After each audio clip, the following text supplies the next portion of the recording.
Assalamualaikum warahmatullahi wabarakatuh. Kami dari kelompok K ingin membahas mengenai materi persediaan akhir, yaitu tentang FIFO, LIFO, dan juga average. Di sini saya sama Syifa Nurnaila dengan NPM akhir 172 ingin membahas mengenai materi FIFO terlebih dahulu. Jadi, dalam metode ini seperti pada namanya yaitu first in first out, jadi menganggap bahwa barang yang dibeli atau masuk terlebih dahulu akan dikeluarkan atau digunakan juga terlebih dahulu, dengan artian bahwa yang masuk pertama akan dikeluarkan pertama. Oleh karena itu, persediaan akhir diberi harga berdasarkan harga-harga yang paling akhir diperoleh. Nah, hal ini dikarenakan karena harga-harga yang mendahulunya dianggap sudah digunakan. Perusahaan yang menggunakan mode FIFO ini akan membebankan ke beban pokok penjualan biaya perolehan persediaan yang berasal dari barang-barang yang masuk lebih awal yang ada dalam persediaan sebelum terjadi penjualan. Nah, untuk kelebihan metode FIFO tersendiri yaitu yang pertama menghasilkan harga HPP yang rendah, yang kedua menghasilkan keuntungan yang tinggi, dan yang ketiga menghasilkan persediaan akhir yang tinggi. Nah, untuk di samping itu kelemahan metode FIFO yang pertama yaitu pajak yang ditanggung akan lebih besar, yang kedua perhitungan laba atau rugi kurang akurat.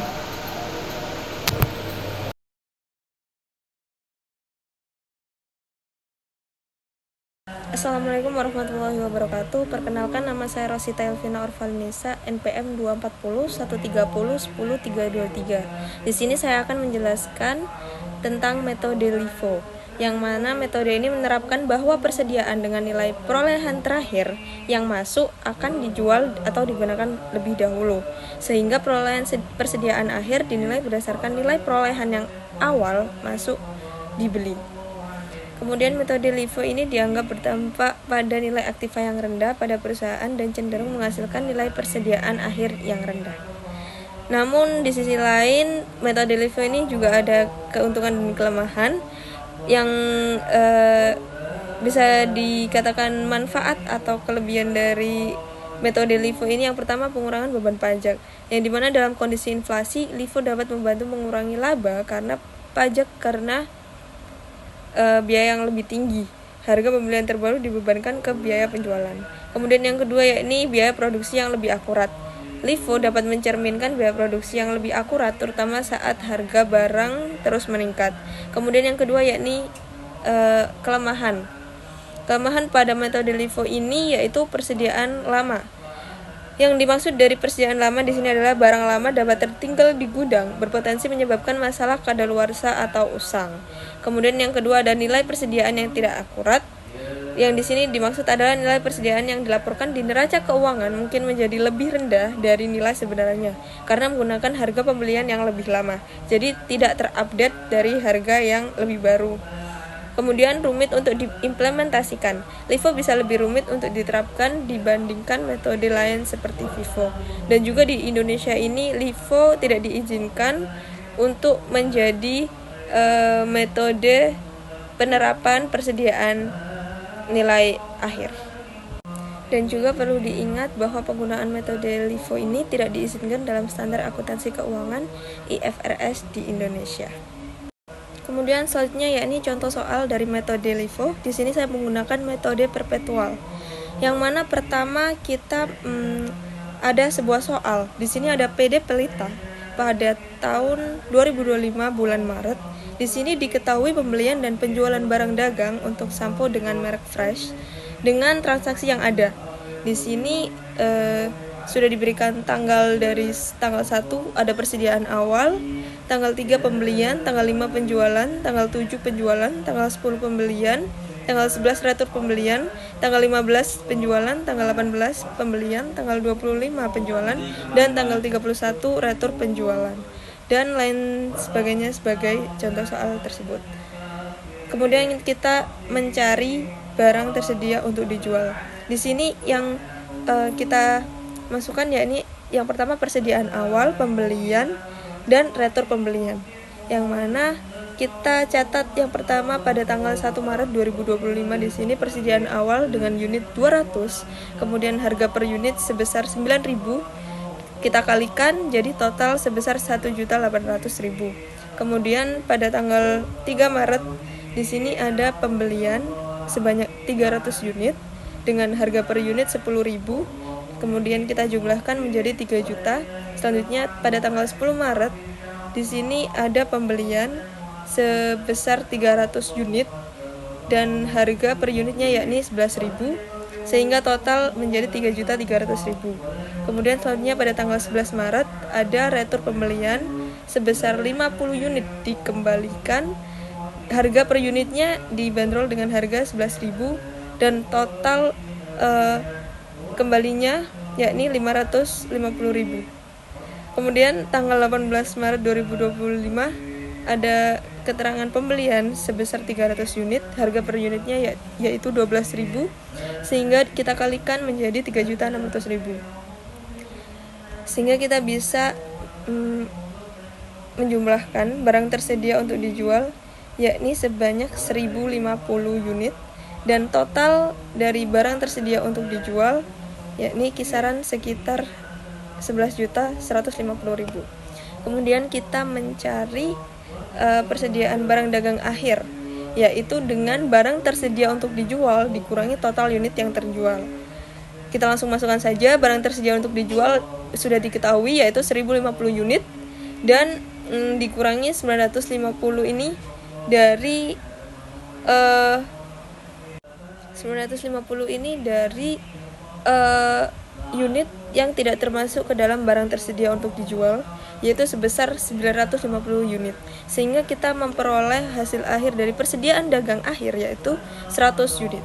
Kemudian kita masukkan ke dalam tabel untuk nilai PBD akhirnya, yaitu pada tanggal 1 Maret untuk unitnya 100 dengan harga 9.000 dan total 900.000. Kemudian kita ke harga pokok penjualan.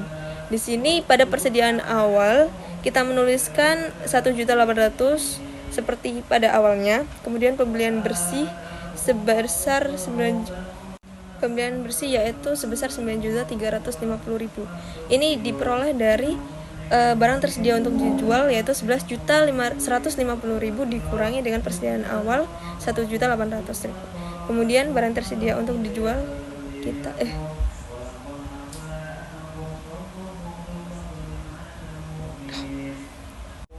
Kemudian pada harga pokok penjualan atau HPP kita menuliskan lagi persediaan awal sebesar 1.800.000, kemudian pembelian bersih sebesar 9.350.000, kemudian kita menemukan barang tersedia untuk dijual sebesar 11.150.000, dan kemudian kita masukkan persediaan barang dagang akhir yang tadi sebesar 900.000. Kemudian kita memperoleh harga pokok penjualan sebesar 10.250.000.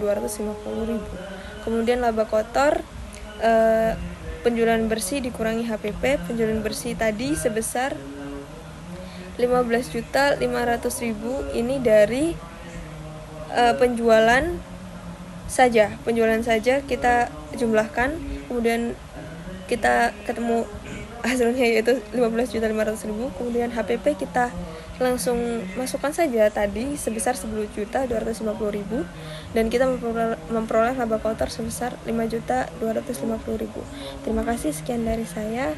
Untuk materi selanjutnya bisa disampaikan oleh teman rekan saya. Saya Tegar Maulana dengan NPM terakhir 191. Di sini saya akan menjelaskan tentang average. Metode average merupakan metode penilaian persediaan di mana harga pokok setiap unit barang dihitungkan berdasar rata-rata tertimbang harga pokok seluruh barang yang tersedia untuk menjadi dalam satu periode. Rata-rata tertimbang dihitung dengan cara membagi total biaya yang dikeluarkan untuk memperoleh barang yang dijual dengan total unit yang dijual. Kelebihan dari metode average ini adalah menghasilkan HPP dan persediaan akhir yang lebih stabil, mengurangi dampak manipulasi laba. Di sini juga metode average ini memiliki kekurangan, yaitu kurang akurat dalam mencerminkan arus fisik barang, dapat menghasilkan nilai persediaan akhir yang kurang relevan jika terjadi perubahan harga yang sangat signifikan. Di sini sebagai contoh soal, saya akan mengambil contoh soal dari sebuah toko elektronik murah menjual kipas angin mini dengan harga 50.000 per unit pada persediaan awal. Jadi total biaya dari pemerolehan unitnya itu adalah 5 juta di dalam gudang tersebut.